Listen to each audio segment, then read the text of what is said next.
Halo semua, kembali lagi di channel Mikroteknologi. Di video kali ini saya akan memberikan tips ya ketika teman-teman itu menggunakan Mikrotik CHR di VPS. Yang pertama, teman-teman itu selalu pastikan teman-teman memblokir port yang tidak digunakan. Jadi teman-teman bisa kunjungi menu IP service. Nah, di sini port-port yang tidak digunakan silahkan teman-teman disable dan kalau bisa diganti default portnya.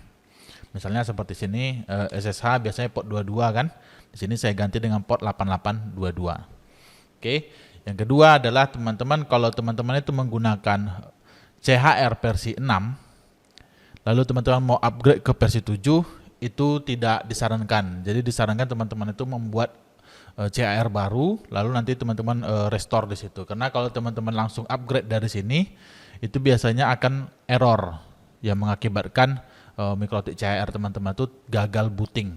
Ini terjadi ketika teman-teman itu mengupgrade dari versi ROS versi 6 ke versi 7. Oke, yang ketiga adalah ketika teman-teman menggunakan WireGuard, di mana kalau teman-teman export WireGuard-nya, misalnya kita mau export ya file WireGuard-nya, misalnya di sini kita mau export nih. Misalnya kita export interface WireGuard WG export. Nah, kita kan kasih nama filenya apa gitu. Let's say kita kasih nama filenya misalnya MID WireGuard misalnya. Lalu kita kasih WG01 ya interface-nya. Enter. Nah, di sini kan di menu file ini ada satu file name dengan namanya MID WireGuard. Nah, ini kalau teman-teman langsung restore di WG importnya itu tidak bisa. Dia akan error.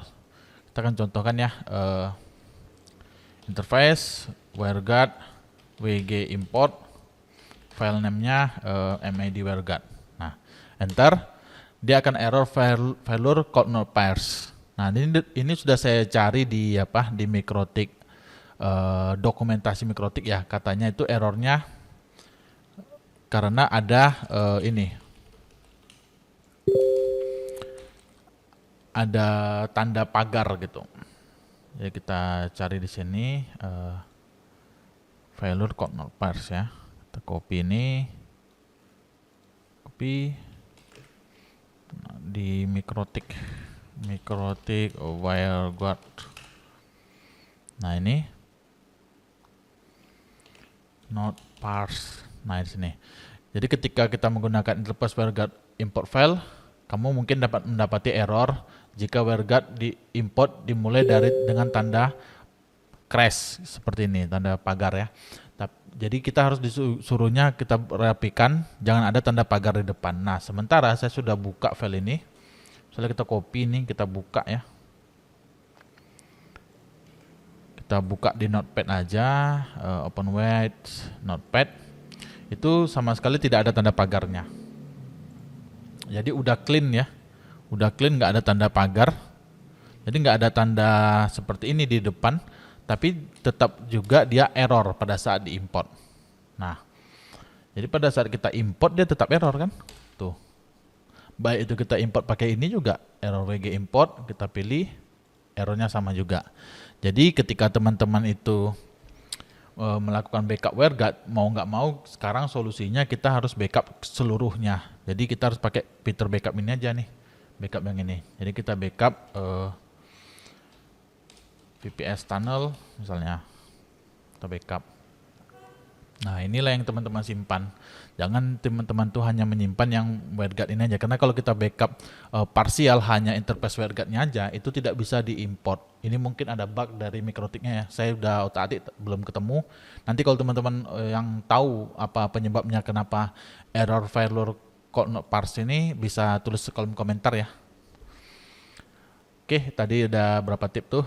Pertama, pastikan portnya yang nggak digunakan ditutup. Yang kedua, jangan melakukan upgrade dari ROS 6 ke ROS 7 secara langsung ya. Jadi itu mengakibatkan CHR-nya gagal booting. Yang ketiga, kalau teman-teman itu melakukan backup WireGuard, importnya masih error. Jadi kalau mau nggak mau kita harus backup secara keseluruhan. Dan juga di versi terbaru sekarang ada fitur baru ya di 7.14.1 di mana kita itu ada proteksi. Nah, jadi misalnya dulu kita bisa bikin interface WireGuard dengan port yang sama. Sekarang kalau kita bikin port yang sama 13231 seperti ini akan error. Nah, sini. Jadi ada notifikasi di sini komennya listen port already used. Artinya portnya itu sudah digunakan yang 13231. Jadi kita harus pakai port yang lain gitu. Dan otomatis langsung di disable. Kalau dulu itu masih bisa dipakai gitu di versi 17.7.14. Nah, di 7.14.1 ini dia udah diperbaiki bugs-nya. Jadi ini ada improve di sisi ROS 7-nya ya untuk fitur WireGuard. Oke, demikian ya tips-tips dari saya mengenai Mikrotik CHR. Buat teman-teman nanti yang mau bertanya mengenai Mikrotik CHR bisa join aja grup Telegram Meet Teknologi. Di situ ada pembahasan tentang Mikrotik juga, ada tentang VPS dan juga tentang teknologi lainnya.